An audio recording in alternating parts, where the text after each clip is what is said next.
да видим. Феновете на художествената гимнастика много добре познават вече тази композиция, тъй като те са се запознали с нея и в социалните мрежи, и в интернет я има и са били на първенствата и на представенията у нас.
Да, и се върна топката.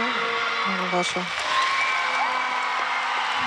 Жалко за тази красива композиция. За съжаление,